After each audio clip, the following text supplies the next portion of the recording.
Awesome. Welcome to the Fit Asylum podcast. We're on part 2 Q&A with Strong Media. Where did the name Strong Media come from? So it carried over from my video business. Nice. You've not seen part 1, head back to part 1 where I've talked about it, but it was from my video business. So my fitness business was called The Strong Program. Nice. So when I started the videography business, it was Strong Media. And we're keeping that theme. I like it. Yeah, it's pretty good.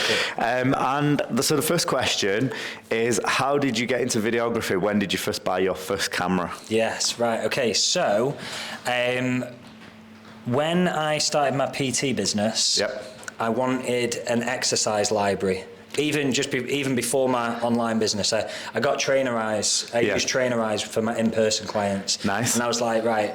Is that guy still on Trainer Eyes in the blue jacket? I don't think so anymore. I know which one you mean though. Yeah, if you've used Trainer Eyes for like it'll make you laugh longer than 7 years, you'll know there was a guy on there with a blue t-shirt that did all the exercises wrong.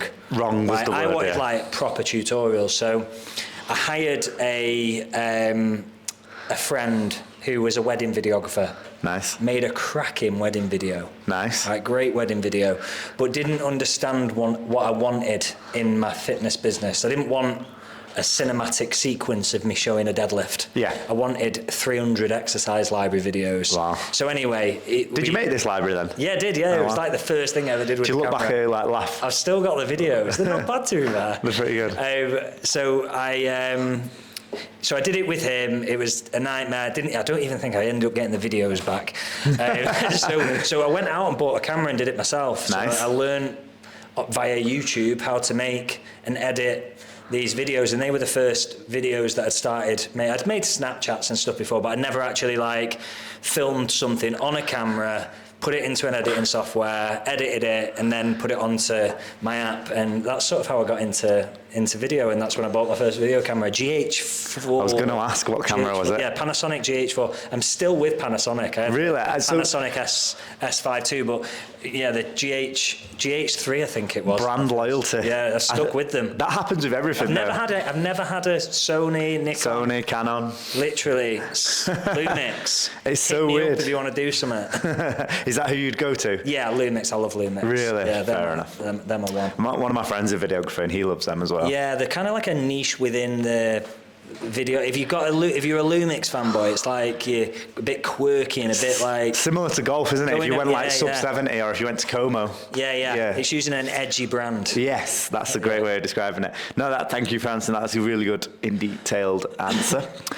Second question: what's your favourite form of content to make? To make and consume is short form content. Really? I do enjoy watching long form content. I pretty much just watch golf content for long form content now. Nice. And I enjoy podcasts and listening to and watching long form content, but really I love consuming and making short form content. It's sort of like what I specialised in through my videography business, is what I teach people to do now. But if I want to learn something now, I go to short form video. If I want to watch something on how to make something, how to do something, look for even the short form version. Stuff with golf, I'll literally Instagram Reels or TikTok. So I'd probably say short form is my favourite form of content to make. Nice. That leads us quite nicely on to the next one, is how do you create your content? Because I'd just like to point out that there's you've created a lot of different content. So one of the ones I loved, and I remember sharing it in the mentorship group that we're asking these questions from, is you'd put the phone in your mouth. And I love that one because it was just so insightful. It was really different. So where do you get your inspiration, I guess, to make that content, and how do you film your content? Yeah, so the way that I film my content, and this is sort of what I teach in my program, right? Because everyone will create content differently and everyone works in different ways, right? Some people can do and some of my students are they'll plan everything, they'll film everything on one day and they'll get everything edited on one day, and then they've got a month's worth of content, bang, done, boom. Do you agree with that? Well, if that works for you, that is completely fine. That does not work for me. I struggle to focus on a task for longer than an hour at a time before I've lost focus. Disengaged. Yeah. So I like to create my content. I have set times each week, maybe a Tuesday morning or Thursday morning, where I'm planning, filming, and doing some editing on each of those blocks, right? So that's how I create it. Nice. And that process works for me, might not work for everyone. Some people like to do more, some people even like to do less. The only thing I do say is shouldn't be making content on the day and like scrambling for video ideas and stuff on the day. Is that because it's rushed and then poor quality? Yeah, because you're not spending the time and effort. If you're dedicating time to plan, film, edit your content, the quality of content will be miles better. So that's how I create it. In terms of like how I make it, right? This sort of has changed sort of like over the past couple of years, because now I use my phone way more. Right. I don't really use my camera. In fact, I've got two cameras. The next question is, do you just use a smartphone? Yeah, so this sort of leads me on to here. The reason why I use my phone is because a lot of the content that I create is sometimes reactive content. If I'm going to a nice place, I can whip my phone out, I can make some content. If I'm at a gym, I can, I can film some content. It's quite easy. I've got my phone on me all the time. So using my phone and just basically film everything. Like I've got a lot of footage on my phone that I don't use for my content, but like you'll have seen today, Rebecca's filming some stuff behind the scenes. I'll probably use this in my content at some point. So I document everything. I love creating content. I love filming content. I've got loads of stuff with my daughter. Nice. So I'm into the habit of constantly creating content. I know a lot of people say, oh, you shouldn't be spending as much time on your phone and stuff. I literally run my business from my phone. So that is really interesting. Yeah, you have to. I think it's like some people say, you shouldn't spend this much time doing this, but if it's your business, you have to. That leads us quite nicely onto, I suggest to my PTs when we teach them on the course, at the end of the course, we usually say to them, try and film as much as you can, even if you're only using 10% of that as your content. Leave the camera running. You'd never know what you're going to get. And the second thing I say to them is, you probably just need your smartphone that you've already got. Yeah. And then the first thing I would buy is maybe a tripod, then maybe look at some cheaper mics or a light. But I said, first of all, your iPhone or whatever phone you've got is absolutely bang on. You'll be able to make a lot of content with that. And then, progressively be able to basically make some more content. But because students sometimes, they'll come in and be, I've bought this camera for £500 in the Black Friday sales. And I'll be like, you don't really need that. Nah, Start making content first. Anything under £1,000 is only going to be as good as your iPhone. Really? That's crazy, smartphones. that. Yeah. If you're looking at like for really instance, expensive £2,500 camera.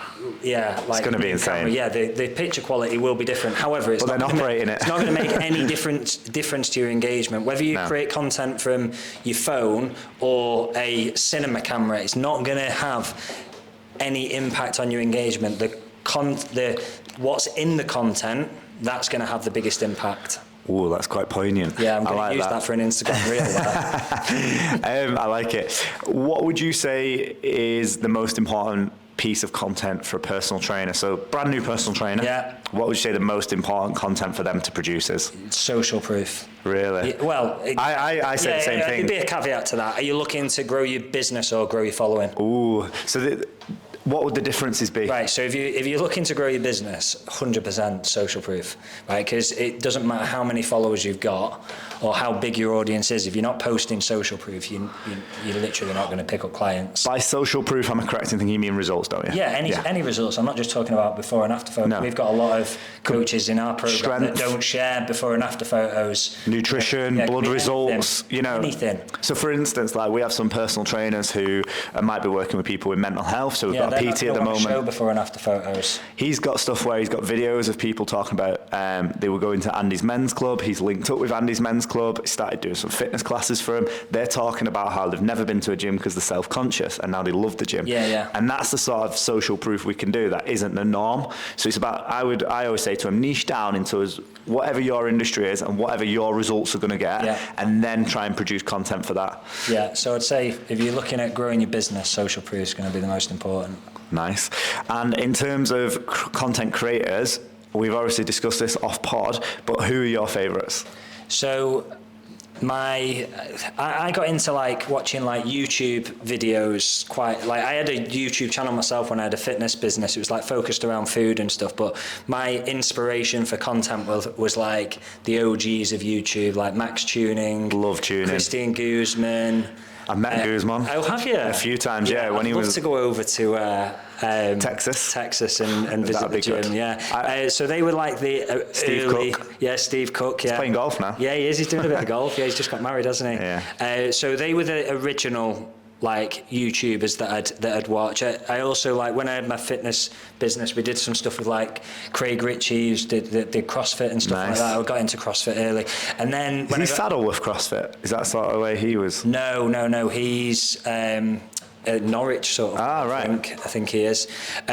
So yeah, a bit of that, and then when I got into the video works, like Peter McKinnon, Matty Havuja.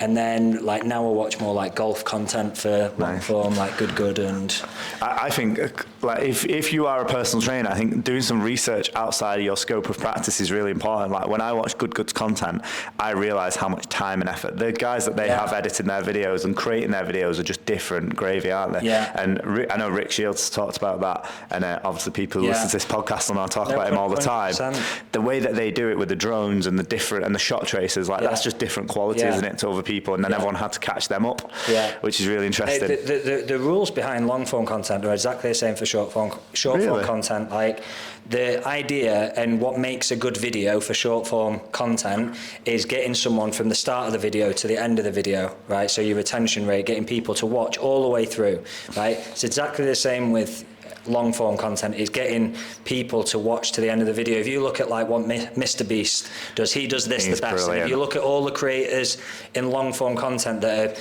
successful right keep now, the golden egg to the end. Like Jesse James West, for instance. If you look at his videos and break it down, you can see a lot of similarities from what he's doing to what Mr. Beast is doing, and it's all about retention. Whether it's long form or short form, it's getting people to watch your content to the end. It's not just about video, it's about written content or carousels. Get people staying on that page and watching or reading all the way through, and that puts your content in a position where the algorithm's like, oh, this is a great piece of content. People are watching it all the way through. Let's push it out to more people so more people can read it. How funny is it that in the first podcast, the thing to take away from it was client retention is so important, and now client retention is still the same, but just in terms of watching Viewer retention is probably a better way of describing it, which is really interesting. In terms of retention, what would you say the number one thing is then? What do you have to do to keep people retained to your content? So in short form content, we sort of stick to like the 3-second rule. Nice. So every 3 seconds, something's happening in the video. Whether that's a scene change, whether that's a new sentence, whether that's something to do with the edit or the visuals, like keeping someone engaged. Like, unfortunately or fortunately, short form content has literally ruined our attention spans. So it is becoming harder and harder to get the viewer to watch to the end of the video. Yep. This is why you're seeing now successful people on Instagram and TikTok, the quality of that content is much higher than it was 18 to 12 months ago. That's a good thing, surely. Well, it just means that it takes a lot longer to create the content. Yeah, I can see your point. I mean, from a viewer's point of view, from a consumer's point of view, it's better. From the creator's point of view, it's taking more time, more planning. Your scripting has to be better, your hooks have to be stronger, you have to have good calls to actions in. So it takes a bit more, but the result will be better. The result is miles better. I think that happens in any industry, doesn't it? Something will happen where it'll be really, it'll take off, it'll boom, and then more people get on board with it, and then the quality has to improve. Yeah. I remember when I used ClickFunnels and Facebook ads, which funny enough is the next question. They were really popular and really big, and I did so well out of them in 2014, 15, 16, and then they slowed down drastically when a lot more people jumped on and put more money into them. It's really interesting. And then obviously it became harder to script write, to do the A and B testing, to run the ads became more difficult. You had to put more money in to get more out. It was really interesting. So that leads us on to this next question is, do you recommend advertisement online for your content? For paid ads? Yeah, paid ads. So if you're a bricks and mortar business, then it's 100% something that you... Oh, really? Only bricks and mortar? So why not someone who says selling an online program? Organic's so easy right now. Yeah. Like, really? It's so easy to get in front of and build an audience. Wow. There's never been a better time to grow an audience. Obviously, there's a lot of work that goes into it. Yeah. But I've ran 3 of my businesses through just creating organic. I've never done any paid advertising. So yeah, I would, and we do have clients that use paid ads, and the feedback is always the same. The better your organic, the better results that you're going to get from your paid stuff. That's really interesting, because I see a lot of PTs, they'll jump on and go, oh, I'm going to start paying for ads straight away, and they haven't built any sort of audience, which obviously I always say to them, for the first 12 months, try and build an organic audience. I always say to them, provide information as much as you can and really valuable content. Would you agree with that, or am I wrong in that? Yeah, no, like literally, like no one's going to buy something from you straight away from following you. You know, like we track literally every single stat and number in our business, but we know that people are following us for consuming our content, you know, for around the 3 to 6 months mark before they're purchasing from us. It might even be longer in, you know, we do business to business, but it might even be longer for online coaches and personal trainers and stuff. It might even be longer. So being consistent with your content and putting that long-term strategy into providing people with huge amounts of value over time, building trust, that's when people will buy into you. Sales calls will be easier, getting people on the calls will be easier, consultations will be easier. But yeah, it's like a lot of coaches will just be after like, oh, make like a month's worth of content and expect results straight away. That just doesn't happen. So would you say PTs, they have to be consistent with their content? Because I know Holly puts that in the mentorship group. You have to be consistent, don't get disheartened, and make sure you stick it out. Yeah, it takes time. And again, like the bar is being raised all the time with content. Like people are making better it takes more to stand out with content now. You've got to be like pushing the boundaries with your creativity, pushing the boundaries with like the styles of content, experimenting with content as well. That's a big one. Yeah, I used to have to do that with ads all the time. Yeah, you've got We'd to. put like 6 or 7 ads on, and then after 4 or 5 days we'd go, right, these 3 are not performing, put the money from them 3 into these 3. And we used to do stuff like that all the time. What works on, I mean, when I first started my current fitness page and how I grew, you know, we're just shy of 100,000 followers on this page, but when I grew my Instagram account for my fitness business, right, the styles are, it was like single grid meme things, no, infographics, remember? Yeah. That's how I sort of grew my like first data audience. driven. Yeah, that stuff doesn't work anymore. Like, so it's adapting, experimenting, doubling down on what does work and dropping what doesn't. That's really insightful. A couple of questions from me. You've always been kind of like ahead of the curve by the sounds of it, of what you talked about on the podcast one, and you've also always took risks and kind of like foreseen where the kind of your space is going. Where do you think content creation is going, and where do you think the next big platform will be? Because obviously you talked about TikTok earlier, you talked about Snapchat, you've talked about YouTube, you've talked about Instagram. Where's the next big boom? So the pattern that I see happening with short form content this year is, I think it's going to be longer. Yeah. I'm not calling it long form content, but I do see like what we've seen in the past is that what's popular on TikTok generally comes over to Instagram. What we're seeing on TikTok at the minute is people consuming longer, not long videos, but longer, like 45 seconds to 90 seconds long videos. We're seeing this now. Instagram Reels are pushing to 90 seconds. Some accounts have got 10-minute videos. So I see the length of videos expanding, because at the minute it's all about like 10 to 20 second videos on Instagram. So I see that changing slightly.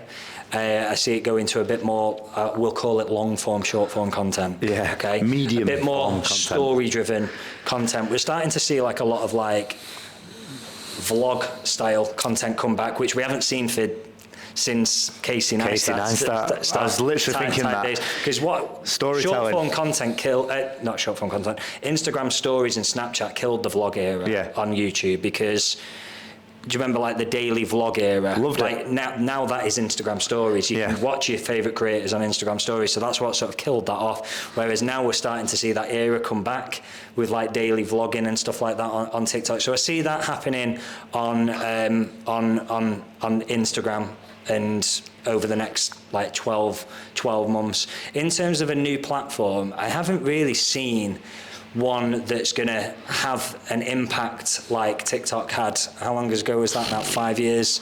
Yeah, 4 or 5 years ago. I can't see anything disrupting that at this moment in time. What I do see is long form content on YouTube becoming even bigger. I feel like YouTube is just scratching the surface of what they're going to be doing. Like if you look at now, like a Mr. Beast video is getting more views than the Super Bowl advert at the minute. So I see a lot more. You look at the stuff they're doing with the live content, like the good are doing good with live, and then like I know Rick spoke to YouTube about it as well. Like trying to get live content on YouTube will be insane. That'll be a big change, won't it? Streaming. So I see YouTube making some bigger gains than others this year. Like I think it's the hardest platform to crack, but I do feel like that's definitely got some movement in it. It was really funny. 2 years ago, when I was still PTing it, but 3 years ago, the business mentor said to me, he said, "Oh, get on LinkedIn, it's going to be massive," and it never took off. Well, LinkedIn, we've got quite a few people that use LinkedIn, and it's only if your target audience is on B2B. LinkedIn. So say if you're B2B, or even if you're working with maybe like teachers or people in recruitment or people that use LinkedIn. A lot of like for me, for instance, for my target audience, which are PTs, not a lot of coaches use LinkedIn, so it's not worth my time to use it. But if you're a coach that's working with business owners or industry leaders or whatever, and they do use LinkedIn and they use that platform, then 100%, but it's not really something that we would use myself. Is there a platform that you'd recommend for personal trainers? Like if they said, nail this one? Because Instagram. I say to them, focus on one. So we had a girl who was really good on TikTok. I said, keep doing it then. If you're really good at it and you enjoy it, keep doing it. We had another lad who was making gaming videos on YouTube. Stick to it. If you're good at it and you like doing it, stick to it. So would you say PTs have to do Instagram? No, well, Instagram's the easiest. Yeah. Right, because the reason why it's the easiest is because it's the hardest to grow on, right? But it's the easiest to lead gen, right? Because Instagram focuses its effort on community, right? So when you post a piece of content, that content gets shared to your followers first, right? And I sort of rank them in like a tier system. So you've got the top tier of followers are the people that are watching your Instagram stories. Engaging. They're engaging with your content. You might be having conversations with you in your DMs. So you've got like stage 1, right? Stage 2 is like people that are like, they engage a bit of your content, but they don't watch it all. They might like a few videos from a couple of weeks ago. They might pop up on your stories every now and then, right? And then tier 3 is like the ones that are disengaged. They don't engage with your content. They don't like watch anything. They don't like do anything. They might be like your ex partner or something. Like just stalking you. Right? So when you produce a piece of content, it gets shown to like tier 1. If they engage with it, watch it all the way through. They're the best ones. Interact. It gets shown to stage 3, and then once it does that, once it's like Instagram are like, right, the audience is engaging with the content, boom, we'll push it out to new followers. Right. So if you want to create viral content, you have to create and focus on creating content for your current audience, right? You won't get interesting. You won't grow on Instagram without having an engaged audience, right? With TikTok, and YouTube, they push the content in front of new followers first. More so on TikTok, right? But TikTok push the content to non-followers first, not your current followers. Is that always? Yeah. Oh, really? Yeah. So it'll still get is that like kind of tested it? Yeah. So, because they want people to grow on it. Right. Yeah. Like, that's why it's a lot harder. So it'll still get shown to some of your followers, but mainly non-followers. Right. So when you're creating content on the daily, your followers aren't always seeing your content because they're getting shown new content from new people all the time. Whereas on Instagram, your followers are seeing your content all the time, so it's easier to engage with them. Then you're getting them to watch your Instagram stories. Then you've got the ability to speak to them in the DMs, right? So it's easier to build trust. I always say this to people, know, like, and trust you. That's what I learned from networking. Way easier to do on Instagram than it is on any other platform. Nice. What are you looking forward to in 2024? I'm looking forward to the golf season. The golf season. I'm looking forward no, do you know what I'm looking forward to most, right? Rebecca, who's my wife and business partner, you know, this business is a family business, you know. My wife helps me run it, or runs it. Yeah, I employ my brother, my stepbrother, and we have one staff remotely. But we've spent a lot of time building a culture within the business that, you know, we can, like, at times take a break and be creative. Like take a step back from the business to do family stuff, to rest and like recover. So when we are in work, when we're in work, we are like literally so focused on work, and get so much done, right? But it's meant that we can have some flexibility with traveling, and you know, we've been to Portugal, Dubai over the past 12 months. So yeah, I'm looking forward to like being able to do these trips and not have it affect the business so much, because when I had the video business, if I took 2 weeks out of work, it's like 2 months worth of catching up to do. So yeah, that's what I'm excited about this year. Love that. It's a great answer. Guys, get in the comments, let us know what you're looking forward to. And where can people find you on social media, and what can they get from your social media? Like, what benefit will they get from it? Yeah, you literally can learn so much from my free content. So if you follow me on Instagram, it's Simon _strong media _.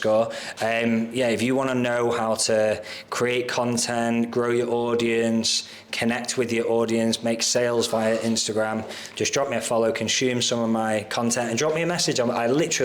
I spend half my day speaking to people in my Instagram. I'm not like one of these accounts that don't reply to messages and stuff. If you drop me a DM, you know, like, I'm always open to answering questions and connecting with other coaches and stuff like that.